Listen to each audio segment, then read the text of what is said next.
Lalu Yesus berbicara pula dalam perumpamaan kepada para imam kepala dan pemuka rakyat.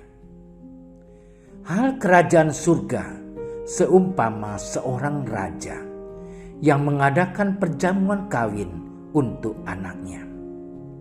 Ia menyuruh hamba-hambanya memanggil orang-orang yang telah diundang ke perjamuan kawin itu. Tetapi orang-orang itu tidak mau datang. Ia menyuruh pula hamba-hamba lain, pesannya, katakanlah kepada orang-orang yang diundang itu, sesungguhnya hidangan telah kusediakan. Lembu-lembu jantan dan ternak piaraanku telah disembelih. Semuanya telah tersedia. Datanglah ke perjamuan kawin ini. Tetapi orang-orang yang diundang itu tidak mengindahkannya. Ada yang pergi ke ladangnya, ada yang pergi mengurus usahanya, dan yang lain menangkap hamba-hambanya itu, menyiksanya dan membunuhnya. Maka murkalah raja itu, lalu menyuruh pasukannya ke sana untuk membinasakan pembunuh-pembunuh itu dan membakar kota mereka.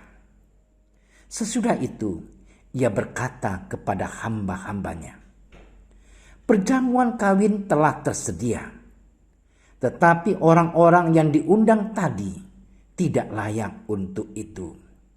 Sebab itu pergilah ke persimpangan-persimpangan jalan dan undanglah setiap orang yang kamu jumpai di sana ke perjamuan kawin itu.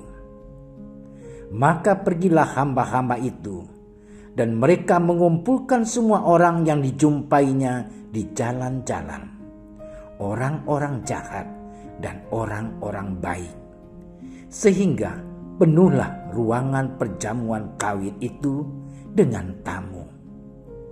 Ketika raja itu masuk untuk bertemu dengan tamu-tamu itu, ia melihat seorang yang tidak berpakaian pesta.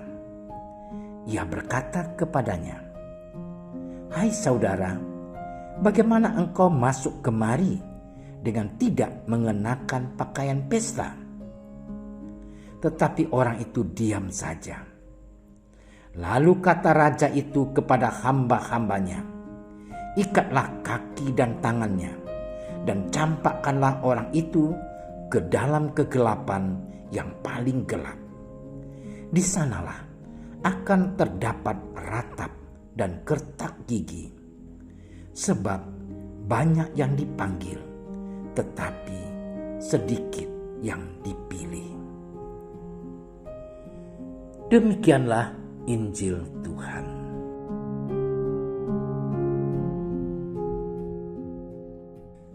Saudara-saudariku yang terkasih, salah satu pesan yang cukup terkenal dari Santo Bernardus Abbas dan pujangga gereja yang kita peringati hari ini adalah, kita bukan anak malam dan kegelapan. Hiduplah sebagai anak cahaya. Pesan ini telah menjadi gambaran hidup dari Santo Bernardus sendiri. Ia menjadi orang kudus yang mengabdikan seluruh dirinya, bahkan mempengaruhi orang lain untuk menjadi pengikut Yesus sebagai seorang biarawan. Saudara-saudariku yang terkasih, Injil hari ini memberi kita sebuah perumpamaan tentang kerajaan Allah. Gambaran seorang raja dalam perumpamaan itu adalah Allah sendiri. Ia mengadakan pesta perjamuan kawin untuk anaknya. Tetapi orang-orang yang diundangnya tidak mau datang. Lalu tamu undangan itu diganti oleh semua orang yang disuruh datang ke pesta itu. Namun, dia menemukan ada seorang yang datang dengan tidak berpakaian pesta.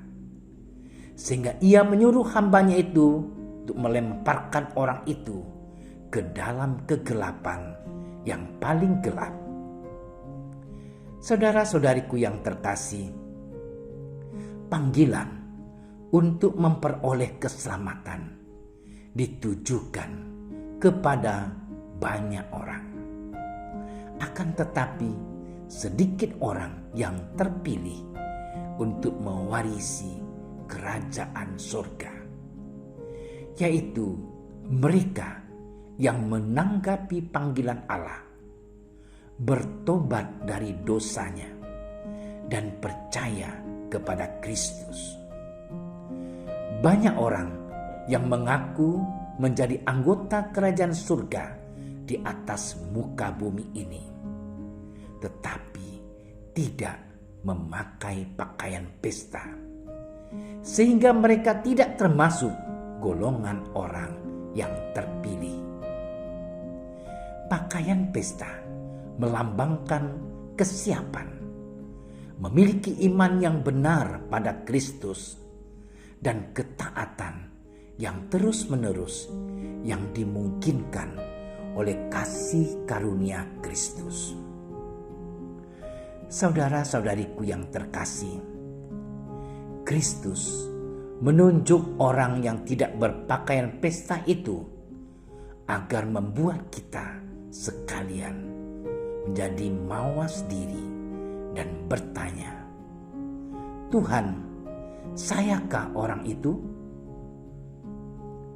Seperti Santo Bernardus Abbas, hendaknya kita mampu mengabdikan diri pada tindakan-tindakan baik dan sikap-sikap yang terarah pada kekudusan hidup. Sebab hanya dengan itu kita dapat mengenakan pakaian pesta yang melayakkan kita untuk dapat masuk ke dalam kerajaan Allah. Tuhan Yesus, mampukan kami mengenakan pakaian pesta kemurahan hati, kerendahan hati, ketekunan, ketaatan, kesabaran, dan kemurnian diri, agar kami layak masuk dalam kerajaan-Mu. Amin. Terima kasih sudah menyaksikan renungan hari ini. Jangan lupa like, subscribe, dan aktifkan tombol loncengnya agar Anda yang pertama mendapatkan notifikasi updatean renungan harian dari Komsos Keuskupan Padang. Dan bagikan ke sosial media agar saudara-saudara kita dapat mendengarkan dan merenungkan firman Tuhan.